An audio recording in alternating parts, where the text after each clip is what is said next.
Toujours une femme, c'est le podcast qui explore les mille et une façons de vivre pleinement épanouie après une agression sexuelle. Je suis Natacha et je te souhaite la bienvenue sur ce podcast que j'aurais voulu entendre après l'agression sexuelle que j'ai vécue à l'adolescence. Comme beaucoup de femmes, j'ai cru pendant de longues années que je ne m'en sortirais jamais. Pourtant, aujourd'hui, j'ai une vie pleinement épanouie, particulièrement au niveau de ma sexualité. C'est possible. Seule ou avec mes invités témoins et experts, je donne à chaque épisode des clés pour que toi aussi, tu puisses te créer une vie dans laquelle tu te sens libre, puissante et épanouie. Bonne écoute. Dans cet épisode, je reçois Sabine Seguin. J'ai adoré cet épisode plein d'espoir et de pétillement. Sabine respire la joie de vivre et nous partage sans tabou les étapes par lesquelles elle est passée ces 35 dernières années. Tu entendras notamment dans cet épisode comment Sabine a découvert l'inceste qu'elle a subi à 18 mois, son parcours de sortie d'amnésie traumatique et son approche d'accompagnement qu'elle propose aujourd'hui. Elle partage également un exercice à faire chez toi pour créer et sentir tes limites. Je te laisse avec cet épisode passionnant. Bonjour et bienvenue Sabine, comment vas-tu ? Très bien Natacha, et toi ? Je suis très heureuse de te retrouver, très heureuse de t'accueillir dans ce podcast. Alors avant même de te présenter et de rentrer dans le vif du sujet, j'aimerais te poser une question pour briser la glace, qui va être une nouvelle question dans le podcast. Qu'est-ce qui fait de toi, plus que jamais et toujours une femme ? Ma joie de vivre. Ok, ta joie de vivre, ça te fait de toi une femme ? Il y a aussi une autre chose qui fait de moi une femme, encore plus femme je dirais. C'est que j'ai eu l'expérience merveilleuse d'être une grand-mère. Je suis grand-mère de 2 enfants, 2 petits-enfants donc. Et j'ai cette expérience longue d'avoir été jeune fille, jeune femme, mère et donc maintenant grand-mère. Donc je connais un peu toutes les phases de la femme. Excellent. Merci pour cette belle réponse. Donc Sabine Seguin, c'est comme ça que ça se dit ? C'est ça, Seguin. Seguin.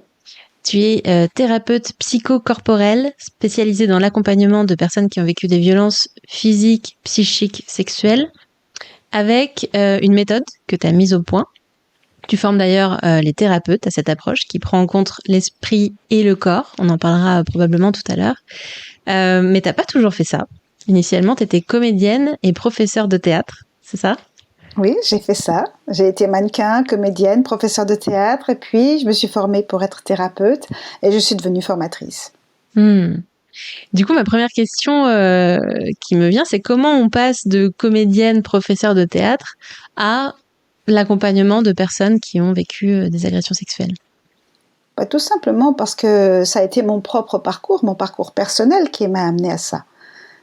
Au fur et à mesure de mon propre processus, j'ai avancé pour me réparer, pour aller mieux moi-même, et du coup j'ai récolté toutes les méthodes, tous les outils qui m'ont aidée vraiment à ressurgir, à me réinvestir, à rejoindre mon corps, parce que, comme je vous l'expliquerai sans doute tout à l'heure, on se dissocie quand on subit des violences sexuelles. Donc, l'idée, c'est de revenir dans son corps, et c'est ce que j'ai fait grâce au théâtre d'abord, au chant, à la danse et à toutes ces pratiques artistiques qui ont été mon premier pas dans le chemin de résilience. Et puis ensuite... Voilà, la thérapie est venue, la thérapie psychocorporelle avec les massages, les mises en situation et tout ce que je vais vous raconter. Ok, donc du coup, tu as vécu, toi, à quelle période de ta vie Alors, j'en ai vécu à plusieurs périodes de ma vie, mais en fait, je n'en ai eu conscience que plus tard. On n'a pas conscience de grand-chose quand on a en dessous de 2 ans, on n'a pas de souvenirs possibles. Et en fait, j'ai mené l'enquête et j'ai compris que c'est à l'âge de 18 mois à peu près que j'ai vécu mes premières violences sexuelles. Voilà. Okay. Puis après, j'en ai vécu à 18 ans et puis un peu plus tard. Qu'est-ce qui t'a amené à mener cette enquête, justement ? Quand on va très très très mal, quand on est vraiment très mal dans sa peau, comme on dit, qu'on a des tendances suicidaires, qu'on passe à l'acte d'ailleurs, hein, c'est ce que j'ai fait quand j'avais 24 ans. Ok. J'ai été sauvée miraculeusement, mais voilà, c'est ce qui me permet d'être ici aujourd'hui et d'avoir fait tout ce chemin et ce travail que j'ai envie de transmettre aujourd'hui. C'est que vraiment, on n'a plus envie de vivre, on souffre tellement qu'on ne peut plus vivre. Donc on veut que ça s'arrête, que ça se finisse. Donc tu avais une période de ta vie où tu étais très très mal. Qu'est-ce qui t'a amené vers l'idée des agressions, du fait que tu avais vécu peut-être quelque chose Alors au tout départ, je pensais que c'était juste le fait qu'on m'ait confié entre l'âge de, on va dire, 16 mois et demi à 21 mois et demi, c'est très précis, j'ai vérifié comme j'ai mené l'enquête, hein, c'était vraiment... Donc ça fait 6 mois. 6 mois à cet âge-là, c'est une éternité. Et je pensais que c'était juste cette impression d'abandon. On m'avait confié à mon oncle et ma tante à l'arrivée de mon petit frère et voilà, je croyais avoir été abandonnée. J'appelais mon oncle et ma tante papa et maman.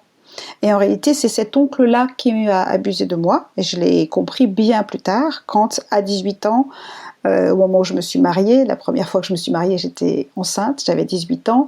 Et ça s'était très bien passé jusque-là. J'avais eu une adolescence plutôt libre, où j'avais on va dire une activité sexuelle enrichissante, satisfaisante.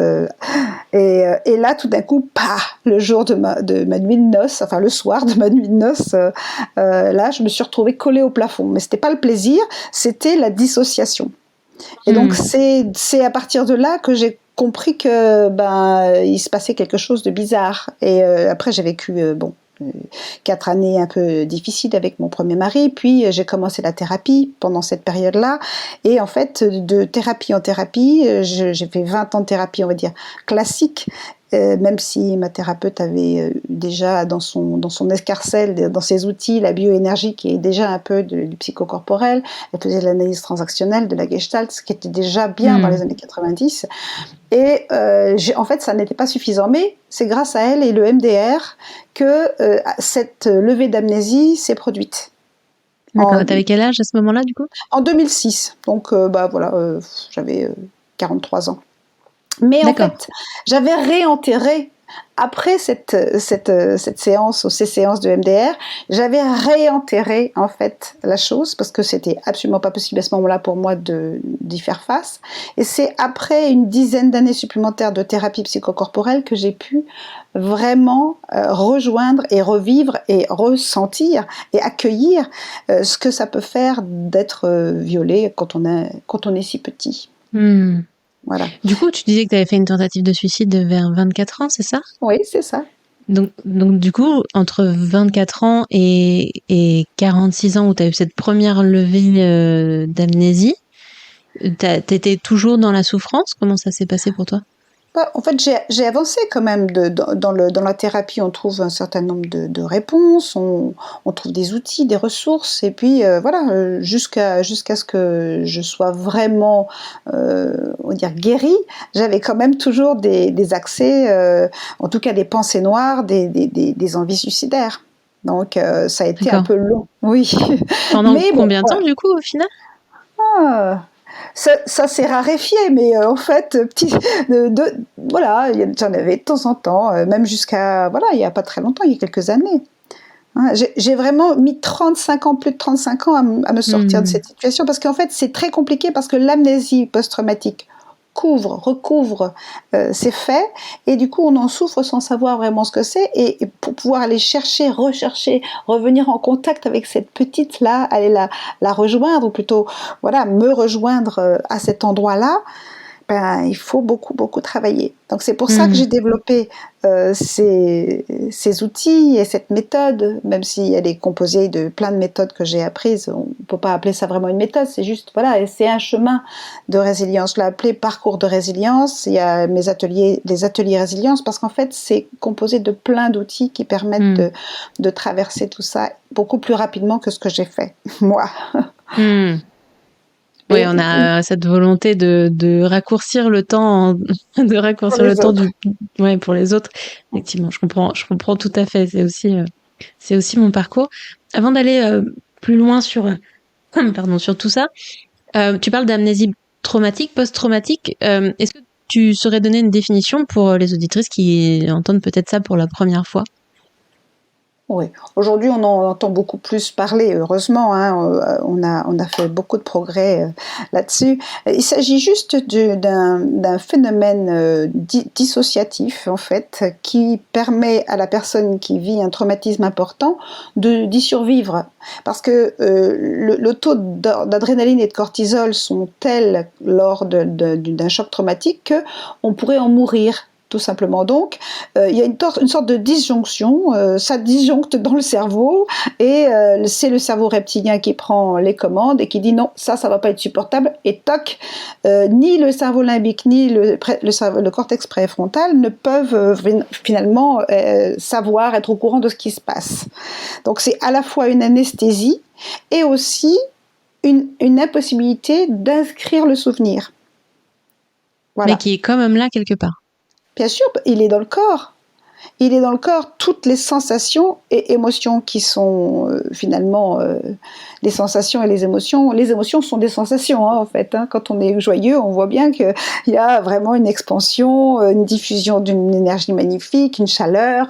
Quand on est très en colère, c'est aussi quelque chose. L'adrénaline nous fait une sorte de boost qui fait que on devient vraiment chargé et prêt. On a les forces qui sont décuplées. On est prêt à fuir ou à combattre. Hein. Donc tout ça, c'est quelque chose de très corporel. L'émotion, c'est très corporel. Donc voilà, tout ça est contenu et retenu à l'intérieur de nous et tout le travail va consister à défaire, à enlever les freins qui ont fait que ce n'est plus connu et que toutes les réactions orthosympathiques, donc de fuite ou de combat, ont été retenues. Ok. Voilà, ça va, on c'est en clair. parlera peut-être un petit peu après pour aller plus en détail et peut-être clarifier justement parce que tu as utilisé plein de mots savants quand on n'entend pas quand on entend parler pour la première fois, c'est peut-être pas facile à suivre. Pour revenir un petit peu sur ton parcours, qu'on comprenne un petit peu la chronologie. Quand t'as compris que tu avais vécu des violences sexuelles à 18 mois, tu avais du coup 43 ans, c'est ça, pendant ta séance EMDR? C'est ça. Ok. Donc là, tu disais qu'à ce moment-là, finalement, tu l'avais enfoui, tu n'étais pas prête à ce moment-là de regarder ça en face. À ce moment-là, j'ai envoyé une lettre à mon parrain, puisque c'était mon parrain, et il m'a répondu. Je l'ai confronté, parce que je voulais savoir ce qui s'était passé. J'avais quand même le sentiment qu'il s'était passé quelque chose de pas clair, même si à ce moment-là, je ne l'avais pas complètement identifié. Et à ce moment-là, il m'a dit, non, il ne s'est rien passé, je ne comprends pas de quoi tu veux parler. Puis j'ai été le voir, parce qu'il était en train de mourir d'un cancer du pancréas, et son état s'est détérioré assez rapidement après cet échange de lettres. Et j'ai été le voir, et dès que je suis arrivée à la gare, en bas de la rampe qui m'amenait au souterrain, j'ai vomi dans la poubelle. Et j'ai vomi pendant 2 jours. Tout le week-end, j'ai vomi. Le corps se souvient. Lui, le corps, se souvient, il ne ment jamais. Et en fait, il a fallu que j'attende encore quelques années, que je retrouve la thérapeute que j'avais quittée d'ailleurs assez rapidement après cet épisode, que je la retrouve pour lui parler justement de cette spécialité que j'avais développée des violences sexuelles. On parlait entre collègues. Et en fait, là, elle m'a dit « Ah mais oui, je me souviens, il s'agissait de fellation, ton oncle te faisait faire des fellations. » Et là, je suis tombée de ma chaise. On était en train de boire le thé chez Angelina, très tranquille, et puis tout d'un coup, elle me renvoie ça, elle me le rappelle, alors que moi, je ne m'en souvenais plus. Donc en fait, c'est fort l'amnésie post-traumatique. C'est-à-dire qu'en fait, c'est une défense qui permet de ne pas être confronté à quelque chose qu'on n'est pas capable d'accueillir. Et donc là, à ce moment-là, la deuxième fois, quand elle me l'a rappelé, j'ai repris le contact avec elle, j'ai repris un peu de travail avec elle, et on a continué le travail, même si j'avais fait beaucoup de choses en psychocorporel, on a continué un peu le travail pour finaliser. Et c'est vraiment avec la somatic experiencing et la biodynamique aussi, bien sûr, les massages, que j'ai pu me récupérer tout à fait. Ça a été un long parcours, un long processus. Quelque part, je trouve ça beau, cette capacité du corps à mettre de côté ce qu'on n'est pas capable d'affronter à l'instant T, c'est-à-dire cette capacité à se protéger. Parce que je sais qu'il y a des femmes qui peuvent avoir vécu une amnésie traumatique et qui s'en veulent de pas s'être souvenus, d'avoir mis du temps à s'en souvenir, qui n'arrivent pas à se croire, à croire les souvenirs qu'elles ont, etc. Et puis là, c'est une belle illustration que tu nous montres, c'est que finalement, tant que toi, t'étais pas prête à le recevoir et à le travailler, ben finalement, tu l'as laissé de côté, enfin pas consciemment évidemment, mais c'était mis de côté jusqu'à ce que tu sois prête. Moi, j'ai vécu un peu la même chose. J'ai eu pendant 16 ans pas mal de temps en temps, ça repopait un petit peu, puis j'y repensais, puis j'ai eu des périodes où j'allais chercher des preuves parce qu'il y avait eu des échanges par message, des choses comme ça, où j'allais chercher des preuves, et puis hop, ça redisparaissait pendant quelques années, puis hop, ça repopait, et puis c'était des nouvelles sensations, où on allait un petit peu plus loin, mais ça repartait à chaque fois, jusqu'au jour où j'étais suffisamment bien dans ma vie personnel, professionnel. J'avais peut-être développé des capacités où j'étais en termes de connaissance de soi, de prise de recul que j'avais pas avant. C'est un peu comme si le terrain était propice. Toutes ces années avaient servi à ce que le terrain devienne propice, et à ce moment-là, ça a ressurgi, puis ça a bien ressurgi. Ça a bien ressurgi, ça a été fort, mais c'était le bon moment. Ça te parle, ça? C'est en fait, la sortie d'amnésie n'est possible que quand on a suffisamment de ressources pour y faire face. Ça veut dire qu'on a rencontré peut-être un thérapeute, qu'on est bien dans sa vie professionnelle et personnelle, qu'on a assez de force, assez de maturité psychique aussi pour y faire face. Et voilà, tout est parfait, c'est très bien comme ça. Hein, c'est salutaire. C'est salutaire. Mais on a quand même besoin d'en sortir à un moment, parce que souvent on est en boucle, hein, et on se retraumatise régulièrement tant qu'on n'est pas sorti d'amnésie. C'est un peu comme si c'était justement les traces du traumatisme qui se répètent et qui nous rappellent: rappelle-toi, ça va toujours pas, t'es pas bien dans tes relations, il se passe quelque chose, telle et telle personne abuse de toi encore, tu vis encore telle et telle chose en boucle. Donc, attention, ça veut dire que c'est pas fini. Il y a encore quelque chose à aller creuser en dessous. Et donc, c'est ça qui nous rappelle à venir travailler ces couches plus profondes. Ouais, ça me parle beaucoup, ça. Et du coup, donc, quand t'as cette prise de conscience peut-être définitive cette fois, où ça revient et à la surface, comment tu le vis, toi, à ce moment-là? La prise de conscience définitive où ça revient à la surface, comme tu viens de dire, c'est le moment où on est capable de s'ériger devant son agresseur. Moi, ça s'est vraiment concrétisé dans une séance ou deux de somatic experiencing, où j'ai pu, et c'est ça qui est génial dans cette méthode, m'imaginer et sentir dans mon corps toute la victoire que c'est. C'est-à-dire, j'ai pu sauter par-dessus mon petit lit d'enfant, le petit lit de toile bleu marine où j'étais quand j'étais chez eux. Et j'ai pu me voir grandir, arriver à la hauteur de cet homme, le repousser hors de la chambre, vraiment sortir victorieuse de cette confrontation. Et c'est cette victoire-là qui nous fait sortir complètement et de l'amnésie et de toutes les mémoires traumatiques, en fait. C'est d'arriver à la victoire qui permet d'en sortir. Ok. Donc ça, c'est le moment où tu as réussi à en sortir. Oui. Ce que je me demandais, parce que je pense qu'il y a des femmes qui ont besoin de pouvoir s'identifier et de comprendre ce qui se passe en elles. Peut-être que de décrire ce que toi, tu as ressenti au moment où tu as compris. C'est peut-être au moment de l'EMDR ou le moment où cette collègue t'a parlé de fellation et qui t'a remis face à ça. Comment ça s'est passé pour toi suite à ça, suite à au souvenir, en fait, à la sortie de l'amnésie, entre le moment où tu es sortie de l'amnésie et le moment où tu as réussi à dépasser ça, comment ça s'est passé pour toi? Alors, la sortie d'amnésie, c'est un petit peu particulier parce que c'est un peu comme, on est un peu en état de choc, c'est un peu comme si ça venait d'arriver là, maintenant, en fait. Sauf qu'on a une plus grande capacité, un plus grand contenant.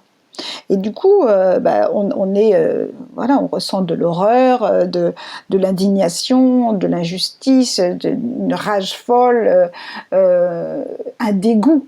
Le dégoût, c'est vraiment, l'émotion absolu du viol. C'est le dégoût. Hein. Donc, il y a tout ça. Enfin bon, moi, j'ai vécu beaucoup dans la colère dans ma vie ou dans la dépression, donc je les connais, ces signaux-là. Mais là, quand ça arrive et on commence à avoir vraiment la force de réagir, eh bien, on a envie d'en découdre, en fait, aussi, tout simplement. Hein, c'est là où peuvent aussi surgir les envies de meurtre, la rage, vraiment quelque chose qui est de l'ordre du combat. Et on ne sort vraiment du figement, de la dissociation que par le combat, et un combat victorieux. Okay. Ça ne veut pas dire qu'il faut se battre avec tout le monde. Hein. Ça veut dire qu'il faut se battre avec la personne en question. Hein. Évidemment, on ne se bat pas réellement, mais on peut le faire de plein de façons différentes. C'est ce que j'enseigne dans mes formations. Ok, d'accord. Et donc, du coup, évidemment, il y a l'amour au bout, hein, bien sûr. C'est pas seulement le combat, on ne s'arrête pas là. Au bout, il y a l'amour, et c'est l'amour de soi. La finalité, vraiment, la plus grande et la plus haute finalité de tout ce travail, c'est de revenir à l'amour de soi. L'amour de soi et l'amour des autres, bien sûr, ça va ensemble. Mais c'est le but final, c'est de retrouver l'amour, de revenir à la source première qui est l'amour. Quand est-ce que tu as l'impression de l'avoir trouvé, ça, du coup, pour toi? L'amour ? C'est-à-dire, en fait, en réalité, quand on est dissocié, quand on est tout petit et qu'on est dissocié, c'est un peu comme si on se réfugie là. En tout cas, moi, c'est ce que j'ai fait. Je me suis réfugiée très très haut, très loin, dans un monde parfait, dans un monde spirituel sans doute, un monde où on est inatteignable. Donc je le connaissais. Maintenant, il faut retrouver le chemin pour y aller et le vivre ici et maintenant, dans cette terre, dans ce corps. C'est ça tout le challenge, c'est de revenir dans cette innocence, dans cet amour total, mais dans ce corps, ici et maintenant. Donc ça, finalement, c'est assez récent pour toi, finalement, sur l'échelle de ton combat. Oui. En fait, je dirais depuis 2020, à peu près. Ça fait 3 ans. Oui. Qu'est-ce qui a changé? Parce que du coup, sur toutes ces années, tu as testé plein de choses. Qu'est-ce qui a été pour toi vraiment alors déjà, qu'est-ce que tu as testé? Peut-être avant même d'aller chercher quelle était la solution suprême. Je me suis formée à l'analyse transactionnelle, d'abord. Au Reiki, ça c'est plutôt énergétique. Donc on est dans le monde subtil qui est, on va dire, quand on est dissocié, c'est très facile d'aller dans l'énergétique. Hein. Et je me suis ensuite formée à la biodynamique, à la psychologie biodynamique. Là, c'est vraiment beaucoup plus corporel. Hein. C'est 5 ans de formation. Donc 2 ans en analyse transactionnelle, 5 ans en biodynamique, 3 ans avec la somatic experiencing. Bon, le Reiki, c'était à part, hein, c'était un autre processus. Et voilà, en gros, ça fait une dizaine d'années de formation et 35 ans de thérapie, en gros. Voilà. Donc tes formations, elles t'ont aidé sur ton propre parcours? Bien sûr, parce que quand on se forme, on se forme les uns avec les autres, hein, les uns sur les autres. On pratique avec ses camarades et ses camarades pratiquent sur nous. Donc évidemment, on avance et il y a beaucoup de processus. Et d'ailleurs, il y a dans les mémoires finales de l'école de psychologie biodynamique, par exemple, la première partie est sur son propre processus, la deuxième sur le suivi d'un ou d'une patiente, et puis le troisième sur une partie plus, on va dire, technique qui concerne comment dire, un sujet sur lequel on a envie de parler particulièrement. Et moi, c'était les masques de théâtre, apprentissage de la personnalité primaire. Donc, c'est parce qu'en fait, quand on se quitte comme ça, quand on est dissocié, on est très facilement après, comment dire, adaptable. En tout cas, moi, ça a été mon cas, et j'ai beaucoup porté des masques. Et donc, je ne savais pas qui j'étais. C'est quelque chose qui revient quand même beaucoup chez les personnes qui ont subi des violences sexuelles. On ne sait pas qui on est. Donc ces masques, donc pour le théâtre, c'est pratique, on va dire. Encore que pour moi, ça n'a pas été possible de vraiment avoir une carrière assez belle parce que j'étais pas moi-même, j'étais pas à l'intérieur de moi. Il faut quand même avoir un petit minimum d'ego et de on va dire d'identité pour pouvoir faire du théâtre, pour revêtir les autres, on va dire les autres personnages. Il faut déjà être quelqu'un. Et quand on est personne, on est personne. Et donc sous le masque, il y avait personne. Donc il a fallu quand même tout ce processus pour revenir à l'intérieur de moi, pour pouvoir devenir moi, quelqu'un, en tout cas revêtir une forme. C'est beau ça. J'aime bien cette idée dans certains cursus, malheureusement pas dans tous, mais dans certains cursus autour de la psychologie, de la thérapie, de l'aide à l'autre, où il y a cette pratique sur soi qui te permet d'avancer, de comprendre ce que la personne que tu vas accompagner peut vivre, et surtout d'être une personne un peu plus, comment dire, un peu plus expérimentée et un peu plus développée, si on peut dire ça comme ça, pour pouvoir être plus en mesure d'accueillir. Je dis ça parce qu'il y a parfois, alors je veux pas du tout mettre d'étiquette et ni faire de généralité, mais il y a parfois des psys, on a l'impression qu'ils sont plus là pour régler leurs problèmes que pour régler ceux des autres, parce qu'ils ont eux-mêmes pas avancé sur leur sujet. Et pour moi, ça, c'est pour ça que pour moi... Ouais, pardon, vas-y. Excuse-moi. C'est très important, ça, pour moi. C'est très, très important. Pour moi, l'outil principal, comme pour le comédien, du thérapeute, c'est soi.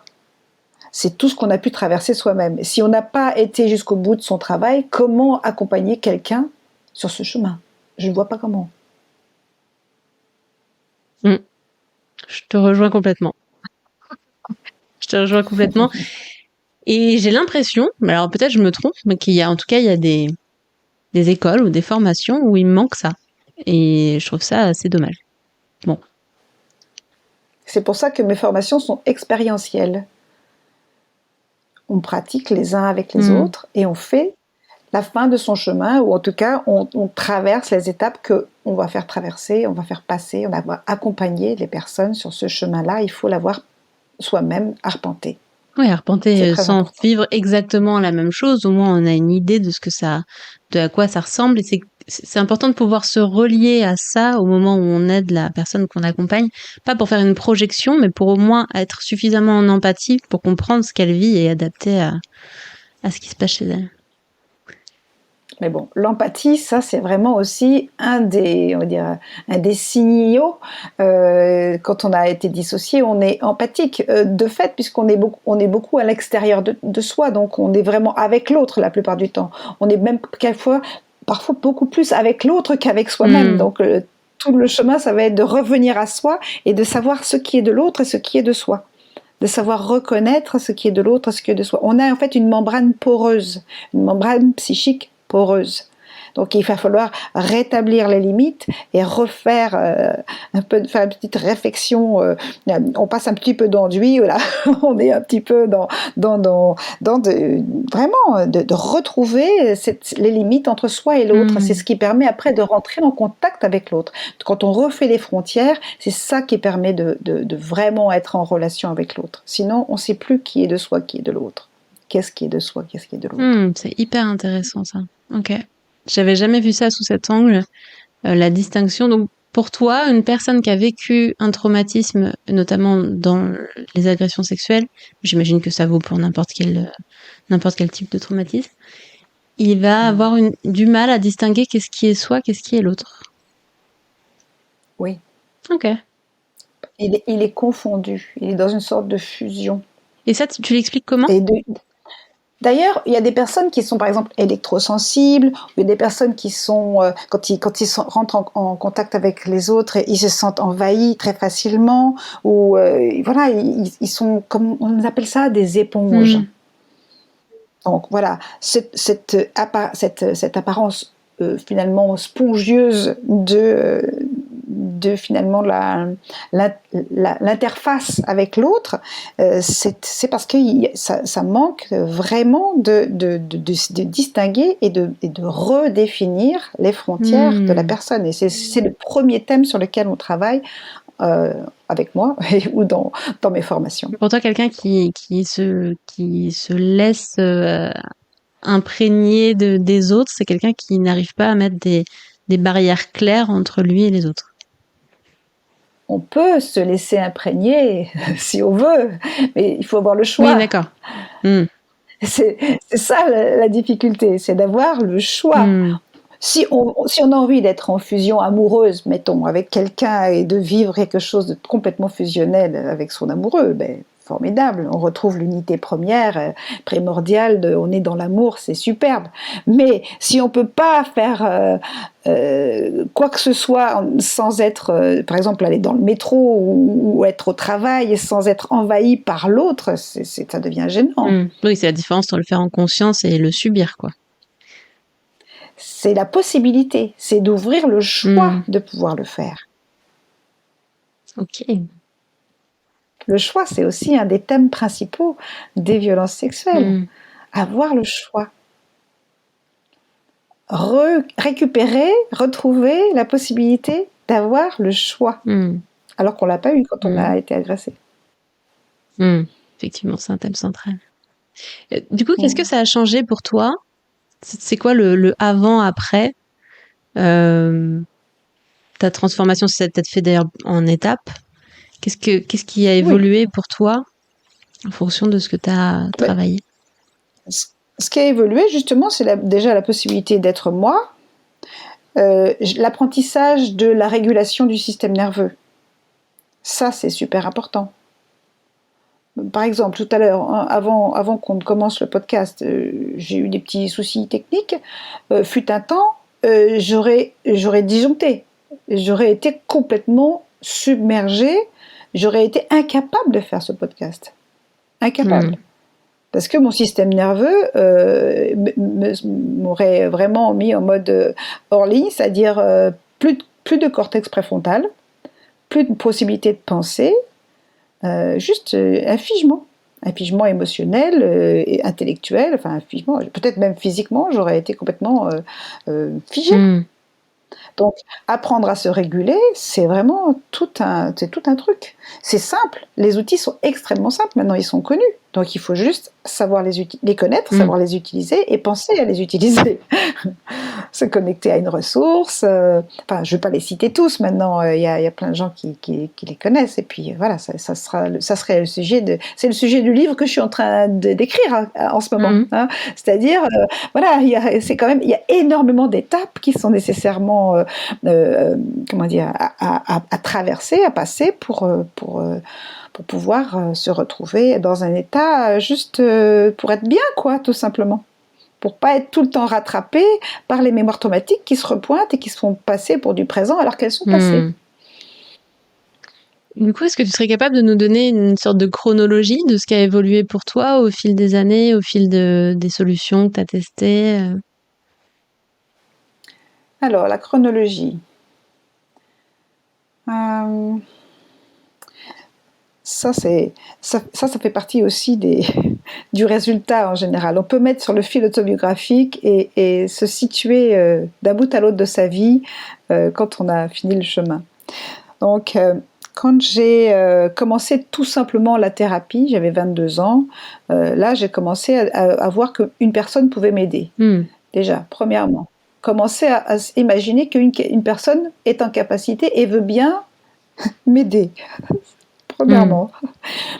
Après, j'ai fait des expériences avec des mauvais thérapeutes. J'ai pu aussi commencer à me dire non, ça non.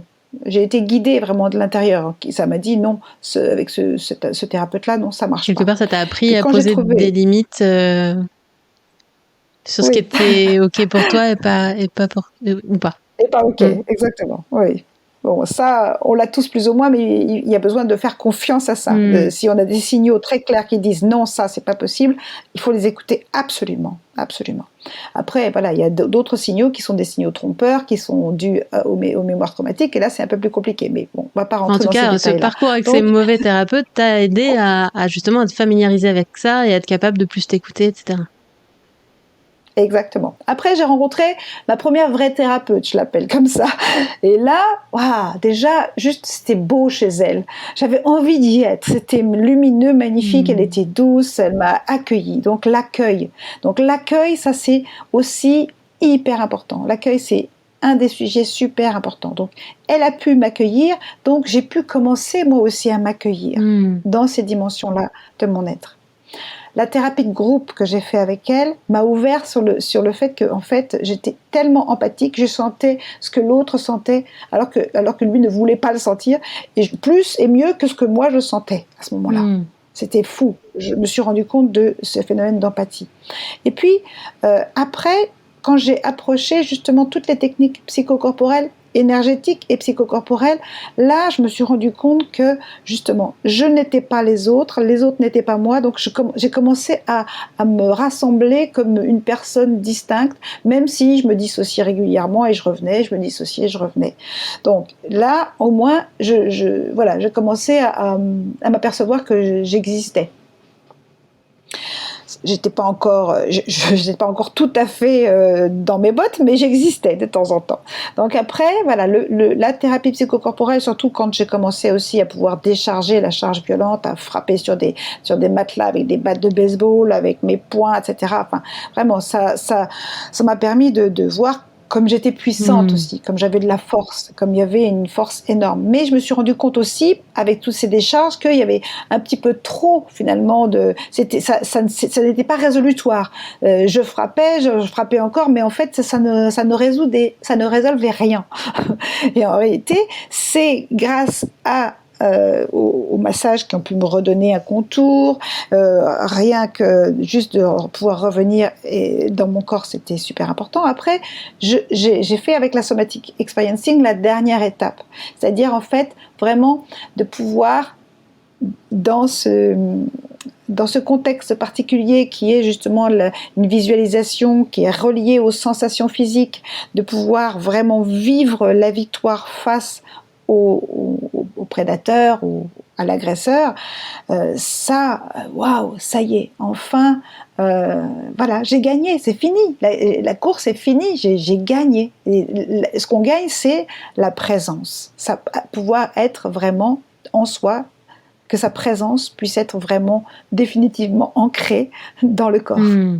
Dans son corps, dans son propre corps. Donc ça a été un vrai parcours. Enfin, quand tu l'as raconté, je voyais vraiment l'image, quoi, de toi qui commence à te reconstituer. Au début c'était très flou et puis petit à petit c'est devenu de plus en plus net. Et puis il y a eu plein de parties énergétiques, physiques, psychologiques qui ont des barrières, des limites qui se sont mises pour définir le contour de qui t'étais à tous les niveaux, quoi. Oui, c'est ça, exactement. Très très beau. Bon, après, il y a évidemment tout ce que j'ai vécu au niveau personnel aussi, bien sûr. Hein. Moi, j'ai été mariée 3 fois, divorcée 3 fois. J'ai vécu aussi des grosses étapes avec mes époux successifs. Oui, j'imagine que sur plusieurs dizaines d'années, il y a beaucoup de choses à dire. Et il y a eu et potentiellement plein de petites choses qui ont apporté des compréhensions, des prises de conscience, qui ont permis de passer des étapes, qui ont permis d'aller vers des nouvelles choses. Ça pourrait être... Des lectures. Ouais, carrément.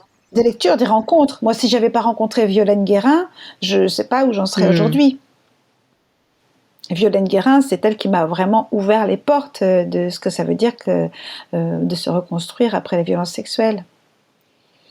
Même si je venais de finir ma formation en biodynamique, elle a commencé à poser des mots.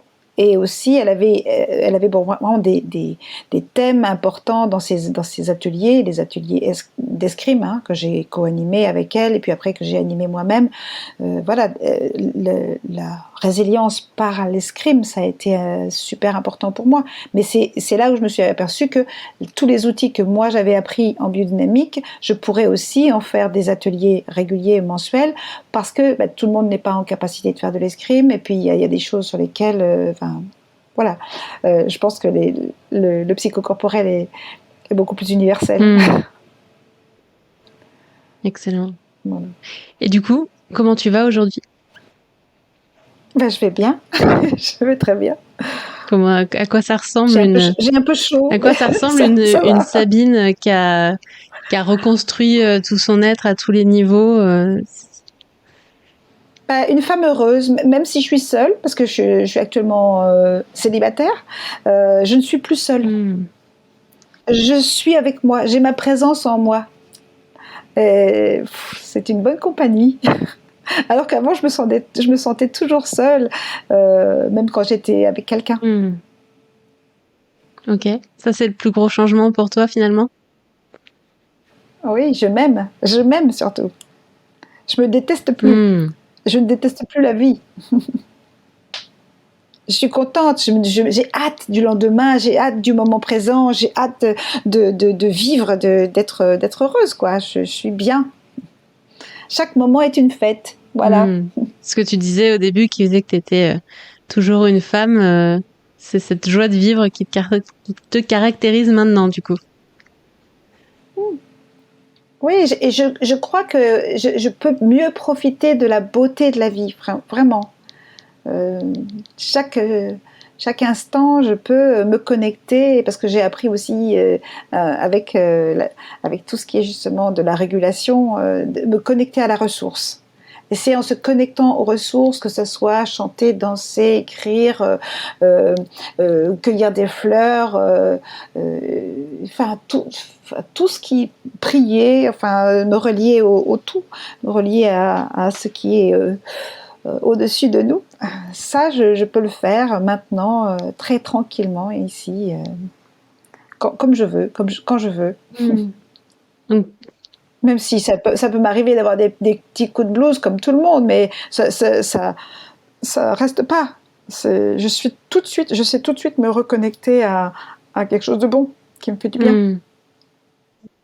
Ok, donc finalement, ce parcours t'a reconnecté à toi et du coup te permet de te connecter à l'extérieur et de manière beaucoup plus consciente et choisie et heureuse. Oui. Super, trop beau. Merci d'avoir résumé ça comme ça, c'est superbe.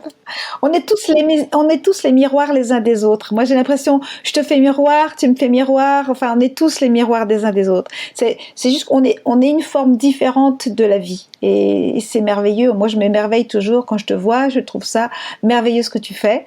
Et j'espère que tu apprécies aussi ce que je fais. Et voilà, c'est super. Vraiment. Et en plus, ce que je trouve passionnant, c'est que en discutant de nos expériences et puis de ce qu'on a compris, de ce qu'on a découvert, ce qu'on a vraiment vécu et puis ce qu'on voit chez les personnes qu'on accompagne,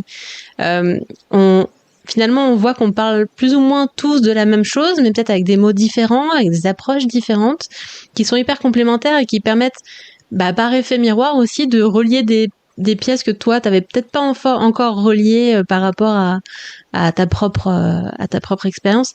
Je trouve ça juste passionnant et d'une richesse incroyable. Donc merci d'être venu partager ça. Ça rajoute une pierre à ce truc-là. J'adore. C'est un puzzle. On est notre vie quand on a été, on va dire, explosé par les violences sexuelles. C'est comme un puzzle. Il faut aller retrouver toutes les pièces et rassembler l'image en fait, pour reformer une image. Et puis après, avec les autres, on peut voir aussi qu'on a chacun un morceau d'un autre puzzle plus grand, plus beau encore, qui compose l'humanité. C'est beau ça, un truc un peu fractal où chaque puzzle de chacun compose un puzzle plus grand. J'aime beaucoup. C'est une fractale. Et on va s'en rendre compte de plus en plus. Hein. Tout est dans tout. Trop bien. Du coup, on en a quand même pas mal parlé jusqu'à maintenant. Tu disais que donc tu avais créé, donc tu disais que c'est pas vraiment une méthode, c'est un ensemble de méthodes. Donc c'est ton approche à toi de comment tu aides et accompagnes les personnes qui viennent à toi. Est-ce que tu pourrais nous expliquer un petit peu en quoi ça consiste, nous en dire un peu plus sur ta manière d'accompagner les personnes qui ont vécu des violences sexuelles? Alors, j'accompagne en individuel, j'accompagne en groupe. C'est très important pour moi les groupes parce que c'est un booster de processus et on va beaucoup plus vite, beaucoup plus loin en groupe, ensemble que seul. Et puis, je fais aussi des formations pour les thérapeutes. Mais ma méthode, en fait, elle est très concrète, pratique. Il y a des exercices qui sont reliés à chacun des thèmes importants que j'ai, on va dire, distingués dans ce parcours. Et en fait, à chaque étape, il y a 3, 4, 5, une dizaine d'exercices parfois qui qui vont permettre, avec une sorte de, comment dire, je ne sais pas comment dire ça, une progressivité, hein, et bien sûr on commence par tous les exercices sur les limites, mais il y a aussi ensuite c'est l'ancrage et les limites ça va ensemble, et on est obligé de passer par une étape avant l'autre, mais en même temps c'est comme la fractale de tout à l'heure, tout est dans tout, donc évidemment donc il y a les limites, l'ancrage, mais il y a aussi après je vais pas dénommer toutes les étapes, mais en fait chaque étape a ces petits outils qui sont à la fois des outils diagnostiques, qui sont des outils qui commencent à être thérapeutiques aussi, qui sont thérapeutiques, et dès les premières séances, peut-être parfois même dès la première séance, une personne quand elle arrive, elle repart et elle va avoir déjà un acquis tout de suite, et c'est ça qui donne le courage d'avancer, c'est ça qui est là, on construit brique par brique cette résilience en ayant des outils pratiques qui sont dans le corps, dont on sent immédiatement les effets et qui permettent de construire, de se reconstruire, de revenir à l'intérieur de soi. Ce serait trop long, je ne pourrais pas, même en 1 heure, je ne pourrais pas résumer tout ce que je fais. Mais l'important, c'est que ça soit des outils pratiques. J'utilise beaucoup le symbole. Hein, le symbole est le langage de l'inconscient. Donc, par exemple, je vais quand même prendre l'exemple du premier outil que j'utilise. Hein, c'est une petite cordelette avec laquelle je vais proposer à la personne de former les limites de son espace personnel, de son territoire intime. C'est d'ailleurs un des exercices qui apparaît dans la pièce de théâtre que j'ai montée l'année dernière, qui s'appelait « Territoires intimes ». Et donc, on forme autour de soi avec cette cordelette, avec ses mains, avec ses doigts, avec tout son corps, on sent et on pose, littéralement, on pose ses limites. Et cet exercice-là, il est magique. Il y a des personnes pour qui cette notion même n'existait pas. Et là, tout d'un coup, elles voient qu'elles ont un endroit à elles ou un son chez elles. Et c'est inviolable. C'est comme la membrane d'une cellule dont la personne est le noyau. Donc en fait, c'est vraiment vital d'avoir cette membrane autour de soi. Et reconstruire ça, ça se fait quelquefois en une séance, quelquefois en un petit peu plus, mais en tout cas, c'est déjà énorme. Donc voilà, ça je vous donne ce cadeau, faites-le. Si c'est pas assez une cordelette, mettez-en 2. Vous verrez, il y a des gens qui font un espace tout petit, d'autres qui font un espace très grand, d'autres qui ont besoin de quelque chose de beaucoup plus épais. Il y a des gens qui m'ont carrément fait sortir de mon cabinet parce que la cordelette c'était pas suffisant, donc on a travaillé pour petit à petit que les murs puissent être remplacés par la cordelette. Parfois on fait des cabanes, parce qu'évidemment le jeu de la cabane pour les enfants c'est exactement ça, c'est on fait son espace, on fait les frontières de son territoire, tout simplement. Génial. Donc du coup, il y a un aspect psychologique, un aspect sensoriel. Il y a vraiment le fait que ce soit palpable, qu'on puisse le sentir avec ses mains, qu'on puisse le voir, qu'on puisse... C'est les 5 sens, de toute façon. Il faut toujours travailler dans les 5 sens. C'est très important que ça soit ce travail-là très pratique, mais aussi pour les rêves éveillés dirigés que j'utilise beaucoup. On travaille toujours dans les 5 sens. Et en Somatic Experiencing, c'est pareil, c'est les 5 sens. C'est le corps. C'est dans le corps qu'on a été agressé, c'est dans le corps qu'il faut venir réparer. C'est tout simple. Excellent. Et donc tu disais, on a potentiellement des résultats dès le départ, il y a des choses qui se passent dès le départ. Du coup, toi, les personnes que tu accompagnes, tu les suis sur combien de temps Alors, c'est très variable en fonction de ce qui leur est arrivé, de comment ça a été reçu, parce que évidemment, on n'est pas égaux devant les traumatismes. Mais quand ils arrivent, selon là où ils en sont, ça peut mettre 1 an ou 2 ans. Mais c'est rarement plus. Donc, c'est beaucoup raccourci par rapport à mes 35 ans. C'est clair, c'est clair. Et par rapport à des thérapies qui peuvent durer des dizaines d'années et qui découragent, oui, c'est une thérapie et qui courte. découragent en plus ce genre d'expérience quand tu vois des thérapeutes qui en plus ne sont pas toujours bons comme tu as pu l'expérimenter. Au bout d'un moment, on peut peut-être lâcher l'affaire, quoi. Oui. Donc, il faut redonner l'espoir aux gens qu'on peut s'en sortir beaucoup plus vite qu'on ne pense. Et moi, je fais aussi vraiment, ce qui est très important, c'est le sourire, la bonne humeur, l'humour, la légèreté. Retrouver de la légèreté.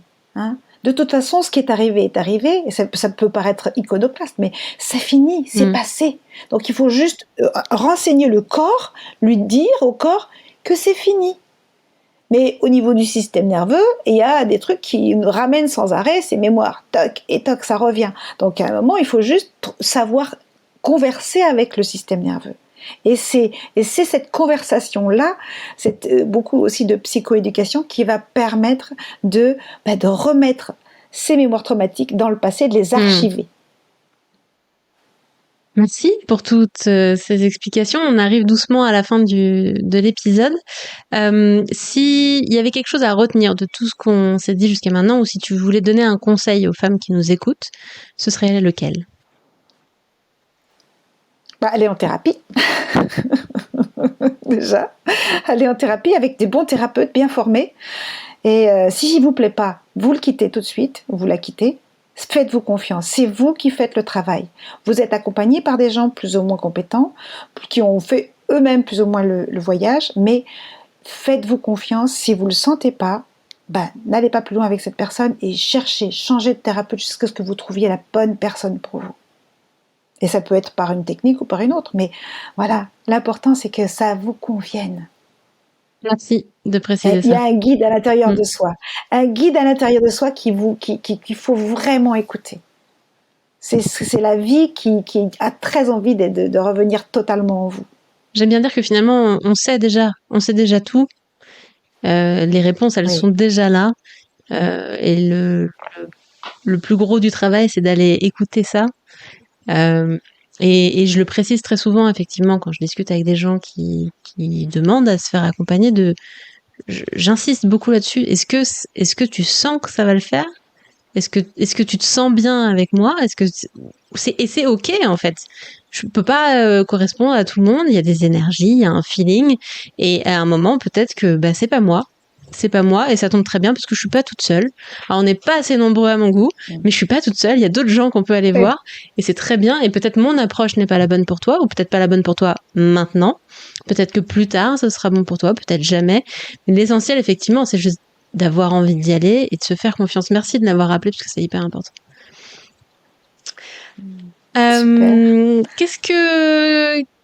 Est-ce que tu as des lectures, des podcasts, des documentaires, des films que tu voudrais conseiller à nos auditrices ? Le podcast de Charlotte Pudlowski, je crois que tout le monde l'a plus ou moins entendu, mais il est très important. Je mettrai les liens. Ou peut-être une nuit. C'est sur l'inceste principalement, mais l'inceste, ça concerne énormément de gens quand même. Et puis, j'aime beaucoup le livre de François Louboff sur guérir des violences sexuelles ou guérir... je ne sais plus exactement le titre, mais c'est François Louboff. Voilà, je dois l'avoir là. C'est pas... Attends. Moi, je mettrai le lien en description pour retrouver tout ça. Guérir d'un abus sexuel. Guérir d'un abus sexuel. Voilà, ok. C'est ça. Et c'est un livre qui parle de quoi, du coup ? Enfin, le thème, on a compris, mais c'est... Lui, il parle de l'EMDR, lui, principalement, mais il est psychiatre et il est très clair. Il est extrêmement clair. Il parle extrêmement bien de toutes les questions les plus importantes, on va dire, de ces problématiques-là. Ok, super. Et le podcast dont tu parles aussi, effectivement, excellent podcast d'une femme qui a enquêté en fait sur l'inceste, sur la perception de l'inceste, sur pourquoi c'est un tabou, etc. Très très intéressant. L'approche et le podcast en plus est très bien fait. Donc effectivement, si c'est un sujet qui vous intéresse et avec lequel vous vous sentez prêt d'aller explorer, c'est un super podcast à aller écouter. Mais c'est vrai qu'il est un peu fort et ça concerne toute la société, parce que pour moi c'est un mal qui gangrène la société tout entière, et je pense qu'on ne peut pas s'en sortir tout seul, il faut s'en sortir ensemble. C'est pour ça que je forme des thérapeutes, parce qu'en fait plus on va être nombreux et nombreuses à aider et à accompagner les personnes qui ont subi des violences sexuelles, et plus la société tout entière sera guérie. Alors on parle d'un enfant sur 5, entre 1 sur 5 et 1 sur 10, ce qui représente quand même énormément de monde. Donc effectivement, je pense que le mot gangrène de la société, c'est bien choisi. Et puis mon livre. Et ton livre, il sort quand du coup ton livre ? Je ne sais pas encore comment. Cette année, il va Ok, sortir. d'ici fin ou 2023, tu connais déjà le titre? Oui.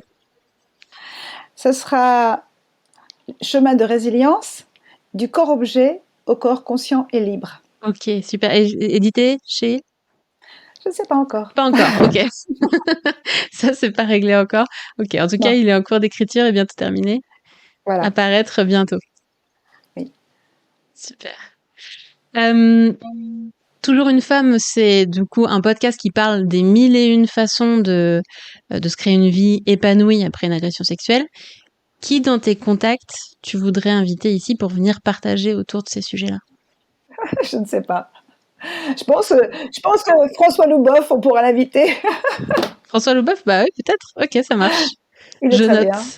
Voilà. Et du coup, pour terminer, quel est le meilleur moyen de te suivre, de te joindre si on veut se faire accompagner par toi, voir ce que tu partages?